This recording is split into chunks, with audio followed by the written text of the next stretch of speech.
Gyerekkorom óta erről álmodok, és amikor már majdnem sikerült, minden összedőlt. Az álmokat néha nehéz megvalósítani, de feladni őket akkor sem szabad. Most újra megpróbálom.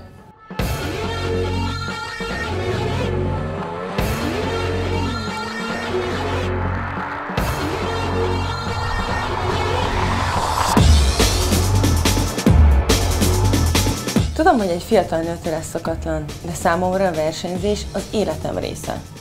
Bebizonyítom, hogy az autósport nem csak a férfiak sportja.